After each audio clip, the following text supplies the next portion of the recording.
आज हम इस वीडियो में डिस्कस करने वाले हैं, अगर आप टेक प्लेसमेंट की तैयारी कर रहे हैं तो फर्स्ट ईयर में अपने कोडिंग की जर्नी की शुरुआत कैसी करनी चाहिए। बहुत सारे स्टूडेंट के दिमाग में ये सवाल आता है कि आईटी सेक्टर में प्लेसमेंट के टाइम इंटरव्यू में आपसे क्या पूछे जाते हैं, कौन कौन सा टेक आपको सीखनी चाहिए, एक टेक्नोलॉजी सीखना चाहिए या एक से ज्यादा सीखना चाहिए, सभी कंपनी के लिए एक एवरेज प्लेसमेंट मार्क्स कितनी होनी चाहिए और इसके साथ कौन कौन से ऐसे मिस्टेक है जिसे आपको कॉलेज लाइफ में नहीं करनी चाहिए। ये सारे सवालों का जवाब आपको इस एक वीडियो में मिल जाएगा। सबसे इम्पोर्टेंट बात, बहुत सारे स्टूडेंट के ये दिमाग में होता है कि उनका अपना ड्रीम कॉलेज नहीं मिलता है या उनको अपना ड्रीम ब्रांच नहीं मिलता है और यही सोचकर वो 4 साल तक सैड फील करते हैं। तो मैं आपको यहाँ बता दूं, ये मैटर नहीं रखता है कि आपका एडमिशन किस कॉलेज में हुआ है या आपका मनचाहा ब्रांच नहीं मिला। कॉलेज लाइफ आपका एक न्यू जर्नी होता है। आपको ये कभी नहीं सोचना चाहिए कि आपका कॉलेज अच्छा नहीं है। बस आपको इस बात पे फोकस रखना चाहिए कि अगले 4 साल में मुझे अपना गोल को अचीव करना है। और मैं आपको विश्वास के साथ बोल सकता हूँ, अगर इन 4 साल में अपने गोल के पीछे पड़ गए तो आपको आपका मनचाहा कंपनी में जॉब लेने से कोई नहीं रोक सकता। एक नॉर्मल कॉलेज का स्टूडेंट भी माइक्रोसॉफ्ट, गूगल, टीसीएस, विप्रो इन सब में जॉब ले सकता है। ये आपकी स्किल्स के ऊपर डिपेंड करता है। तो फ्रेंड्स, हम इस वीडियो में पूरे 6 पॉइंट के ऊपर बात करने वाले हैं जिसको आपको अपने फर्स्ट ईयर से ही फॉलो करना है। अगर इस रास्ते पर आप चलते हैं और इस वीडियो में बताए हुए बातों को अगर फॉलो करते हैं तो आपको किसी भी कंपनी में जॉब लेने से कोई नहीं रोक सकता। तो सबसे पहले पॉइंट है सीजीपीए। जब कंपनी इंटर्नशिप या प्लेसमेंट के लिए आती है तो उसका सबसे पहला ये डिमांड होता है कि 6+ सीजीपीए के ऊपर जितने भी स्टूडेंट है वो सब अप्लाई कर सकते हैं। अगर आपका 8+ सीजीपीए आ गया तो इट्स वेरी गुड। इतना सीजीपीए होने के बाद आप ऑलमोस्ट हर कंपनी में आप अप्लाई कर सकते हैं। कॉलेज के अंदर शुरुआत का फर्स्ट ईयर और सेकेंड ईयर पढ़ाई का होता है, वो थोड़ी सी आसान होती है। बाकी के थर्ड और फोर्थ ईयर में पढ़ाई के अलावा बहुत कुछ होता है जिसे पढ़ाई के ऊपर बैड इफेक्ट पड़ता है। आपको इंटर्नशिप करना पड़ता है, इंटरव्यू के लिए प्रिपरेशन करना पड़ता है, अपने फाइनल प्रोजेक्ट के ऊपर काम करना पड़ता है और लास्ट ईयर में हर कॉलेज में पार्टी भी होती है। इन सब में ही आपका टाइम निकल जाता है। अगर आप अपने सीजीपीए को पहले से ही मेंटेन करके रखते हैं तो बाद में आपके ऊपर कम प्रेशर पड़ेगा। जो स्टूडेंट सोचते हैं कि कॉलेज का मार्क्स ज्यादा इम्पोर्टेंट नहीं है तो आप ये अच्छे से जान लो, उसका फ्यूचर में कुछ नहीं होने वाला। मैं आपको डिटेल में बताता हूँ। अगर आपका सीजीपीए बिलो 6 रहा तो क्या होगा। अगर आपका सीजीपीए 6 पॉइंट से कम रहा तो आप टीसीएस और विप्रो जैसी कंपनी में अप्लाई नहीं कर सकते हैं। अगर आपका सीजीपीए 7 पॉइंट से कम रहा तो आप अमेजोन जैसी कंपनी में अप्लाई नहीं कर सकते हैं। अगर आपका सीजीपीए 7.5 से कम रहा तो आप माइक्रोसॉफ्ट कंपनी में अप्लाई नहीं कर सकते हैं। ये तो कुछ ऐसी बड़ी कंपनी हो गई जो इंडिया में जॉब प्रोवाइड कराती है। अगर आप इंडिया से बाहर जाकर अपने आगे की स्टडी को पूरा करना चाहते हैं तो वहाँ भी आपका सबसे पहले सीजीपीए को देखा जाता है। यूएस की टॉप मोस्ट यूनिवर्सिटी में अगर आप जाना चाहते हैं तो वहाँ पे आपका सीजीपीए 7.5 से लेकर 8.5 के बीच में रहना चाहिए। इसके साथ कल को जाकर आप एमबीए करते हैं तो अगर आप कैट का एग्जाम देते हैं या आपको मास्टर करना है तो सभी जगह आपको सबसे पहले आपका सीजीपीए देखा जाएगा। इसलिए शुरू से अगर आप बेस्ट परसेंटेज नहीं बना के रखते हैं तो ये आपके लिए अच्छा नहीं होगा। अगर आपको 8+ सीजीपीए नहीं आया तो कोई बात नहीं, कम से कम आपका 7.5 सीजीपीए होना बहुत ही जरूरी है। अब आते हैं अपने नेक्स्ट पॉइंट की तरफ। मेरा नेक्स्ट पॉइंट है डीएसए, मतलब डेटाबेस एंड एल्गोरिदम। ये आप अच्छे से जान लो। अगर आप फ्रेशर हैं तो मैक्सिमम कंपनी के इंटरव्यू में इससे रिलेटेड क्वेश्चन जरूर पूछे जाएंगे। इसके साथ आपको डेवलपमेंट भी सीखना पड़ता है। ज्यादातर कंपनी में आपसे डीएसए का क्वेश्चन नहीं पूछा जाता है, वो आपसे सिर्फ डेवलपमेंट से रिलेटेड ही क्वेश्चन पूछते हैं। अब ये आपके ऊपर डिपेंड करता है, आप पहले डीएसए सीखना चाहते हैं या डेवलपमेंट सीखना चाहते हैं। सबसे इम्पोर्टेंट चीज, और ये चीज ऐसा है जिसमें 90% स्टूडेंट फंस जाते हैं, आपको कभी भी फोमो को अंदर नहीं रहना है। अब ये फोमो क्या है, जब आप कॉलेज लाइफ में जाते हैं तो सभी कॉलेज में आपको स्टार्टिंग में सी सिखाया जाता है, उसके बाद C++ सिखाया जाता है, बाद में आपको जावा या पाइथन सिखाया जाता है और लगभग हर कॉलेज में इसी सीक्वेंस में लैंग्वेज को सिखाए जाते हैं। अब स्टूडेंट लोग क्या करते हैं, वो देखते हैं कि उसका कोई फ्रेंड एंड्रॉइड सीख रहा है, दूसरा दोस्त मशीन लर्निंग सीख रहा है, तीसरा दोस्त जावा सीख रहा है। ऐसे में आप एक फोमो के अंदर चले जाते हैं। ऐसा देखने के बाद आपके माइंड में भी ये आ जाता है कि मैं भी जावा सीख लेता हूँ, साथ में पाइथन भी सीख लेता हूँ, साथ में एंड्रॉइड डेवलपमेंट भी सीख लेता हूँ। लास्ट में रिजल्ट ये आता है कि आप किसी भी लैंग्वेज में मास्टर नहीं बन पाते हैं। टेक के अंदर बहुत सारी चीजें अवेलेबल हैं, आपको हमेशा 1 या 2 लैंग्वेज के ऊपर ही फोकस करना चाहिए। दूसरे लोग क्या सीख रहे हैं आपको उनको देखकर नहीं सीखना चाहिए, हमेशा अपनी जर्नी के ऊपर ही फोकस करनी चाहिए। डेटा स्ट्रक्चर और एल्गोरिथम क्या होता है, इसमें कोडिंग के सवाल को सॉल्व करना होता है। हमें कोई क्वेश्चन मिलेगा, उसको आपको पढ़कर सॉल्व करना पड़ता है। डीएसए को सीखने के लिए आपको सबसे पहले एक प्रोग्रामिंग लैंग्वेज सीखना पड़ेगा। उसके लिए या तो आप C++ के साथ जा सकते हैं या आप जावा के साथ जा सकते हैं। C++ का फायदा ये है कि ये सभी लैंग्वेज से थोड़ा फास्ट होता है। जावा का बेनिफिट ये होता है कि जावा के साथ आप डीएसए भी सीख सकते हैं। इसमें आप एडवांस भी जा सकते हैं। इसमें अगर आप स्प्रिंग बूट सीख लेते हैं तो फिर आप प्रोजेक्ट के ऊपर काम कर सकते हैं। ऐसा नहीं है कि डीएसए आप C++ या जावा के साथ ही सीख सकते हैं। आप डीएसए जावास्क्रिप्ट के साथ भी सीख सकते हैं और पाइथन के साथ भी सीख सकते हैं। अगर आपको पाइथन आ गए तो आप इससे आगे चलकर बहुत कुछ कर सकते हैं। आप पाइथन से सिस्टम का सॉफ्टवेयर बना सकते हैं, आप गेम डेवलपमेंट कर सकते हैं, वेबसाइट को बना सकते हैं, डेटा साइंटिस्ट बन सकते हैं, डेटा एनालिस्ट की फील्ड में जा सकते हैं, मशीन लर्निंग भी सीख सकते हैं। और पाइथन की सबसे अच्छी बात यह है कि ये C++ और जावा के कंपेयर में बहुत ही आसान है।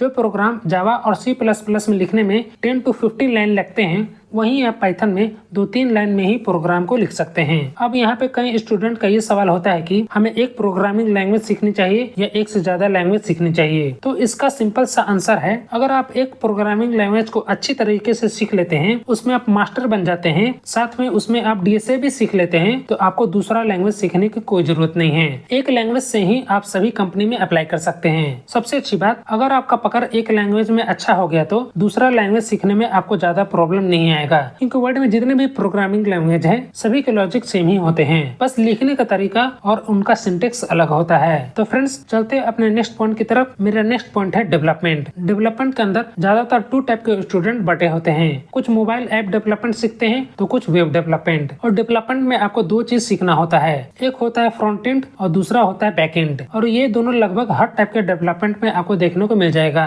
फ्रंट एंड का मतलब वेबसाइट का या ऐप का वो हिस्सा जिससे आप इंटरेक्ट करते हैं। फॉर एग्जाम्पल, बैकएंड वो हिस्सा कहलाता है जिससे आप देख नहीं सकते हैं, यह ऐप के अंदर इंटरनली वर्क करता है। वो एक साथ बहुत सारे लैंग्वेज को सीखना स्टार्ट कर देते हैं और अपने रिज्यूम में भी उसे मेंशन कर देते हैं। ऐसा स्टूडेंट इंटरव्यू के टाइम फंस जाते हैं। इस पॉइंट को हमेशा के लिए नोट कर ले, आपको किसी भी कंपनी में जॉब के लिए 1 या 2 लैंग्वेज काफी होते हैं। इससे ज्यादा आपको सीखने की जरूरत नहीं पड़ती है। डेवलपमेंट आप बहुत सारे लैंग्वेज में सीख सकते हैं। For example, C++, C#, ASP.NET, Java, Python, PHP, Node.js, इन सारे लैंग्वेज में आप किसी 1 या 2 लैंग्वेज को सीख सकते हैं। आपको इन सभी को सीखने की जरूरत नहीं है। अगर आपका वेब डेवलपमेंट में इंटरेस्ट हो गया तो इसके अंदर मेन 3 टेक्नोलॉजी होते हैं, HTML, CSS एंड जावास्क्रिप्ट। ये वेब डेवलपमेंट का बेसिक है। उसके बाद आपको एडवांस लेवल का वेब टेक्नोलॉजी सीखना होता है, लाइक वेब डेवलपमेंट का फ्रेमवर्क सीखना पड़ता है। उसके अलावा वेब डेवलपमेंट में आपको डेटाबेस भी सीखना पड़ता है और ये सभी को सीखने में आपको 6 to 7 मंथ लग सकता है। एक इम्पोर्टेंट चीज जो कि डेवलपमेंट में ही आता है पर वो थोड़ा अलग होता है और वो है मशीन लर्निंग। मशीन लर्निंग के अंदर आप डेटा इंजीनियर बन सकते हैं, डेटा साइंटिस्ट बन सकते हैं।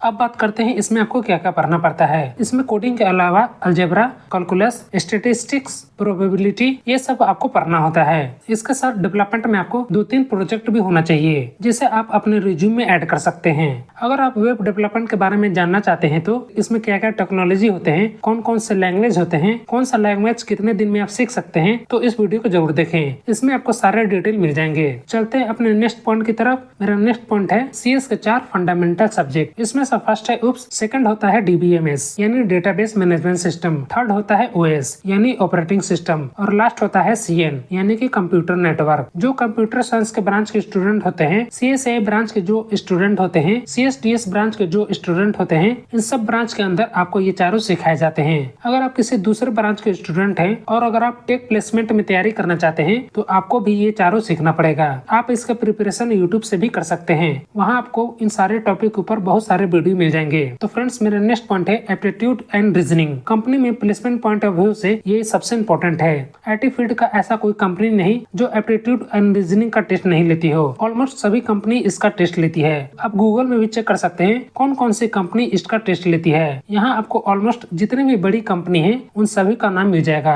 आपके कॉलेज में भी अगर कंपनी आएगी तो सबसे पहले आपसे एप्टीट्यूड और रीजनिंग का टेस्ट लेती है। इसमें आपको क्या क्या पढ़ना होता है, ये वो सारे टॉपिक हैं जिसको आपको कवर करना पड़ता है। इसमें से average, algebra, calculus, geometry, probability, ये सब सबसे ज्यादा इम्पोर्टेंट है। इसे पूरे साल पढ़ने की जरूरत नहीं पड़ती है। जब कॉलेज में आपका 4th ईयर आता है तो उस टाइम आपको इसे पढ़ना चाहिए। एप्टीट्यूड और रीजनिंग की प्रैक्टिस की बात करें तो उसके लिए बुक ही सबसे बेस्ट होता है। 90% स्टूडेंट बुक से ही इसकी तैयारी करते हैं। वैसे तो आपको बहुत सारे बुक मिल जाएंगे, पर सबसे बेस्ट इसमें RS अग्रवाल का है। आप इसका रिव्यू अमेजोन में भी चेक कर सकते हैं। आपको सिंपल अमेजोन का वेबसाइट खोलना है, वहाँ आपको एप्टीट्यूड और रीजनिंग लिखकर सर्च करना है। उसके बाद आपको रिव्यू के ऑप्शन पे क्लिक करना है। फर्स्ट पोजीशन पर आपको तो स्पॉन्सर मिलेगा, पर उसके जस्ट नीचे ही आपको RS अग्रवाल का बुक मिल जाएगा। इसके अलावा आपको किसी वेबसाइट या दूसरी बुक की जरूरत नहीं पड़ती है। तो फ्रेंड्स चलते हैं अपने नेक्स्ट पॉइंट की तरफ। मेरा नेक्स्ट पॉइंट है रिक्रूटमेंट कंपनीज। आपने ये जान लिया एप्टीट्यूड और रीजनिंग जॉब के लिए कितने इम्पोर्टेंट है। ऑलमोस्ट सभी कंपनी में इसका टेस्ट लिया जाता है, उसके बाद ही आपका इंटरव्यू का बारी आता है। ऊपर हमने बात किया था कि आप किसी भी कंपनी में जाओ, सबसे पहले आपको वो लोग एप्टीट्यूड और रीजनिंग का टेस्ट जरूर लेंगे। पर कुछ ऐसे रिक्रूटमेंट कंपनी होते हैं जो सिर्फ एप्टीट्यूड और रीजनिंग का एग्जाम लेते हैं। अगर वहाँ आपका स्कोर अच्छा गया तो वो आपको जॉब के लिए कॉल करेंगे, आपको बहुत सारे कंपनी का ऑफर देंगे। इसे एक एग्जाम्पल के साथ समझते हैं। सपोज रवि नाम का एक लड़का है और वो CS ब्रांच का स्टूडेंट है, जो कि अभी 4th ईयर में पढ़ रहा है। उसको लास्ट ईयर में कितने तरीके से जॉब मिल सकता है। एक तो होता है ऑन कैंपस, इसमें कंपनी कॉलेज आती है और वो आपसे एप्टीट्यूड और रीजनिंग का टेस्ट लेती है। उसके बाद आपका इंटरव्यू लिया जाता है। आप कंपनी के वेबसाइट से जॉब अप्लाई करते हैं या आप उनको मेल करके जॉब के लिए अप्लाई करते हैं। यहाँ एक और तरीका भी है और वो है रिक्रूटमेंट कंपनीज। इसमें होता क्या है, सबसे पहले आपको एक एग्जाम देना पड़ता है। अगर उसमें आपका अच्छा स्कोर आ गया तो वो लोग खुद आपको कॉल और मैसेज करेंगे, आपको बड़ी बड़ी कंपनीज का ऑफर देंगे। जितना ज्यादा आपका स्कोर अच्छा होगा उतना ही ज्यादा वो लोग आपको कंपनी प्रोवाइड कराएंगे। आज बहुत सारी रिक्रूटमेंट कंपनी हो चुके हैं। फॉर एग्जाम्पल MCAT, कोक्यूब्स, इलिटमस, मीट, इनमें से सबसे फेमस इलिटमस है। कम से कम आपको इसका एग्जाम तो जरूर देना चाहिए। इसमें आपको कोडिंग से रिलेटेड क्वेश्चन नहीं होते हैं, जो आप 10th और 12th क्लास में पढ़े हैं उसी से रिलेटेड क्वेश्चन होते हैं, और थोड़ा बहुत रीजनिंग का भी क्वेश्चन होते हैं। और ये बात आप जान लो, इनका एग्जाम फ्री नहीं होता है, सबका अलग अलग चार्ज होता है और सब एग्जाम का अलग अलग वैलिडिटी होता है। लाइक आप इलिटमस को देख लो, इसका एग्जाम आपको देने के लिए 920 रुपए देने पड़ते हैं और इसका वैलिडिटी पूरे 2 साल तक होता है। 2 साल तक ये आपको कंपनीज प्रोवाइड कराते रहेंगे। तो फ्रेंड्स अब चलते हैं अपने लास्ट पॉइंट की तरफ, वो है आपकी कम्युनिकेशन स्किल्स। जब आप किसी भी कंपनी की वेबसाइट में फॉर्म भरते हैं तो फॉर्म में भी आपसे पूछा जाता है आपका इंग्लिश का लेवल कितना है। आपको अपने रिज्यूम में भी ये मेंशन करना पड़ता है कि आपको किस लेवल का इंग्लिश आता है, और ये इंटरव्यू पॉइंट से सबसे इम्पोर्टेंट है। इंग्लिश का बेसिक ही इनफ होता है। ऐसे बहुत सारे वेबसाइट हैं जहाँ HR से रिलेटेड क्वेश्चन होते हैं, वहाँ सभी आप पढ़कर प्रैक्टिस कर सकते हैं। लाइक ये इंडिया बिक्स का वेबसाइट है, यहाँ पर आपको HR से रिलेटेड जितने भी क्वेश्चन होते हैं वो सभी आपको मिल जाएंगे। यहाँ से आप अपने कम्युनिकेशन स्किल को थोड़ा सुधार सकते हैं। तो फ्रेंड्स अगर आपको ये इन्फॉर्मेशन अच्छा लगा तो इस वीडियो को जरूर लाइक कर दें, और ऐसे ही वीडियो पाने के लिए इस चैनल को जरूर सब्सक्राइब कर लें। और अगर आपका कोडिंग में इंटरेस्ट है और आप इसे सीख कर पैसे कमाना चाहते हैं तो इस वीडियो को जरूर देखें। इसमें आपको ऐसे तरीके बताए गए हैं जहाँ आपको कोडिंग सीख कर जॉब के अलावा पूरे 10 तरीके से पैसे कमा सकते हैं। तो फ्रेंड्स मिलते हैं उसी वीडियो में, तब तक के लिए take care and best of luck.